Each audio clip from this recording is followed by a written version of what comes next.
We give this time to you, Father, for we believe, Lord. It is all about you, Jesus. We praise you in Jesus' name. Amen. First, I just want to say thank you to God.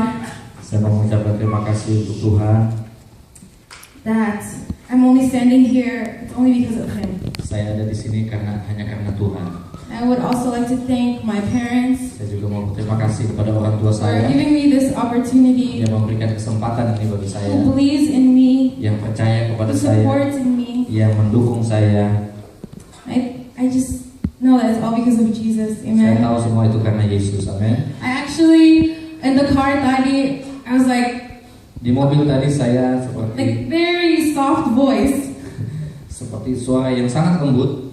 And my parents was talking whatever they want to talk about. Orang tua saya sedang berbicara. And I said, "Pa, I want to preach." Dan dia katakan, "Pak, saya mau khotbah." Like really fast, "Pa, I want to preach." Dan sangat cepat saya katakan, And "Pak, I was hoping that they didn't hear it. Dan saya berharap mereka tidak mendengarnya. And there was a long pause. Dan akhirnya terjadi masa tenang yang begitu panjang. Because I know there was a guest speaker. Karena saya tahu ada pendeta tamu. And I said, "It's not going to happen." Nggak akan mungkin akan ini. And then Papa was like, "Okay, you preach tonight." Dan yang jawab, No. saya katakan, "Oke, kamu I was akan kidding, I khotbah." was kidding. Dan saya katakan, "Nah, saya cuma bercanda." But I'm here right now. Tapi puji Tuhan saya ada saat ini. And I believe that God has a word for us Saya percaya Tuhan punya firman untuk kita that He wants us to hear. yang Dia mau untuk kita dengar. Unfortunately, tomorrow I would be leaving back to my university. Sayang sekali besok saya akan kembali ke tempat saya sekolah di university. And it's really hard to leave again. Sangat susah untuk meninggalkan lagi, saudara. But I just want us to just meditate on what the Lord has been speaking. Tapi saya mau untuk kita semua merenungkan apa yang Tuhan mau katakan. Can we open up to John chapter 11? Mari kita buka sama-sama dalam Yohanes pasal yang ke-11.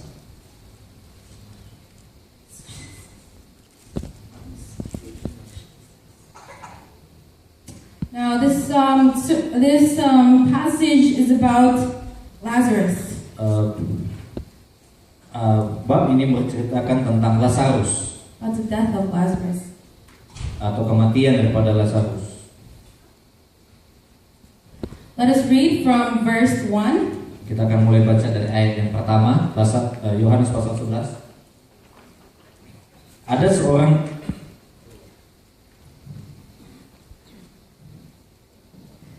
Yohanes 11 ayat 1 sampai 4. Ada seorang yang sedang sakit namanya Lazarus. Ia tinggal di Betania, kampung Maria dan adiknya Marta. Maria ialah perempuan yang telah meminyaki kaki Tuhan dengan minyak mur dan menyekanya dengan rambutnya. Dan Lazarus yang sakit itu adalah saudaranya. Kedua perempuan itu mengirim kabar kepada Yesus, "Tuhan, dia yang engkau kasihi sakit." Ketika Yesus mendengar kabar itu, ia berkata, "Penyakit itu tidak akan membawa kematian, tetapi akan menyatakan kemuliaan Allah. Sebab oleh penyakit itu anak Allah akan dimuliakan." Amen. Can we all say amen? Mari kita katakan amin. And I don't, I kind of, maybe because I'm young, but I would like more like interaction. You know, like if you think that this is powerful, if you think that God is speaking in your life, say amen. Let's proclaim it together. Karena mungkin saya masih muda, jadi saya ingin untuk berinteraksi dengan saudara. Kalau sudah rasakan ayat-ayat ini powerful, berkuasa, mari katakan amin. Amen. Amen. Hallelujah. And so we see here that Lazarus is sick. Dan kita sudah lihat bahwa Lazarus sedang sakit. And you know, Martha, Mary, and Lazarus, they're like Jesus' best friends. Dan ketiga orang ini, Marta, Lazarus, dan Maria ini adalah Yesus, best friend-nya Yesus. That when Jesus was traveling to do his ministry, he always stopped by their house. Ketika Yesus sedang berjalan-jalan untuk melayani, Yesus selalu pasti akan mampir ke rumah mereka. They have a close relationship. Mereka hubungan mereka sangat dekat. They're best friends. Mereka sahabat. Now, Now we see here that Lazarus, he was getting really sick. Dan kita melihat di sini bahwa Lazarus tiba-tiba menjadi sakit dan sangat sakit, sangat parah. He probably thought, oh, this is nothing, it'll probably go away. Mungkin dia berkata, ini tidak apa-apa kok, ini pasti akan sembuh ini. I think I need Jesus. Dia mulai batuk. Saya rasa saya perlu Yesus sekarang. I don't think the Tylenol is working. Saya pikir Tylenol tidak berhasil lagi. I don't think the Kuah Asam is working. Saya pikir kuah asam tidak berfungsi lagi. Someone call Jesus. Tolong, panggilkan Yesus. And Lazarus knew because he had a close relationship with Jesus. Dan Lazarus tahu karena dia punya hubungan yang dekat dengan Yesus. That when Jesus hears that Lazarus is sick, he knows that, oh, Jesus is going to come. Dan waktu dia memberikan kabar itu, dia tahu bahwa Yesus pasti akan datang. He knows that, Jesus will drop everything and come. Dan Lazarus pikir bahwa Yesus akan menghentikan semua kegiatannya dan akan datang kepada dia.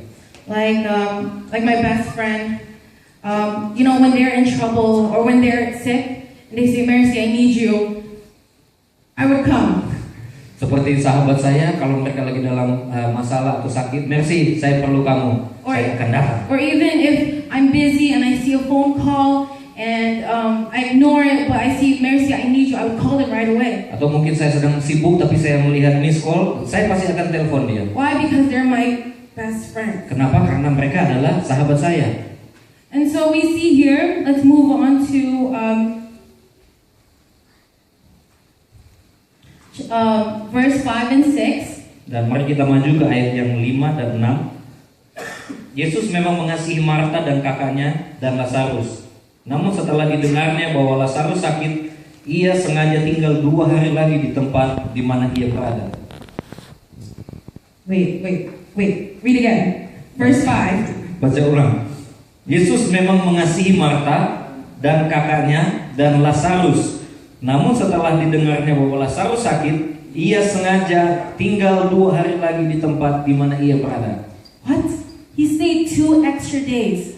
Yesus masih tinggal 2 hari lagi. And the verse in front of it says that he loved Martha and her sister and Lazarus. Dan ayat sebelumnya katakan bahwa Yesus memang mengasihi mereka. Lazarus is sick and he said he loved them, but he stayed an extra 2 days. Tapi Lazarus sedang sakit dan Yesus sahabatnya Lazarus, tapi dia masih tinggal 2 hari lagi. This doesn't make sense. Ini sangat tidak masuk akal. Right? Doesn't make sense. Like you said, oh, I love you, but I'm gonna stay.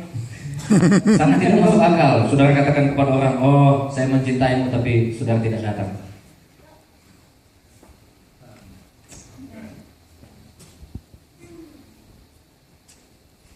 Okay, let's go to so we think, what kind of friend knows that I'm in trouble that says that they love me but won't come? Mungkin dia berpikir ini teman kayak apa lagi dia? Ini teman dalam masalah tidak datang. Now let's look at verse 11. Mari kita lihat ayat yang ke-11. And after saying these things, he said to them, one friend, Lazarus, has fallen asleep, but I would go to awaken him.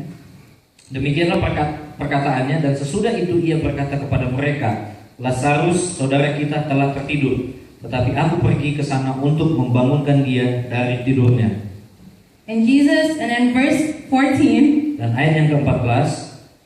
Then Jesus told him plainly, Lazarus has died. Akhirnya Yesus berterus terang, kata Yesus, Lazarus sudah mati. Okay, let's go back to verse 4. Ayo kita kembali ke ayat yang ke-4. Ketika Yesus mendengar kabar itu, ia berkata, penyakit itu tidak akan membawa kematian, tetapi akan menyatakan kemuliaan Allah. Sebab oleh penyakit itu, anak Allah akan dimuliakan. Okay, God said in verse 4 Tuhan berkati ayat 4 that this illness does not lead to death. Bahwa penyakit ini tidak akan membawa kematian. But then we see on verse 14, Tapi kita lihat di ayat 14, Lazarus has died. Yesus katakan, Lazarus sudah mati. Why are we laughing? Lazarus died. It's not funny. Tidak lucu sudah, Lazarus mati sudah, jangan ketawa. Right, that even though Jesus didn't go directly to Lazarus right away, Walaupun Yesus tidak datang langsung kepada Lazarus, But in verse 4, he sent his word. Tapi dalam ayat yang keempat dia sudah mengirimkan. Even though he stayed, he sent his word. Walaupun dia tetap tinggal di situ, tetapi dia sudah mengirimkan firman. He proclaimed it. Dia memproklamasikannya.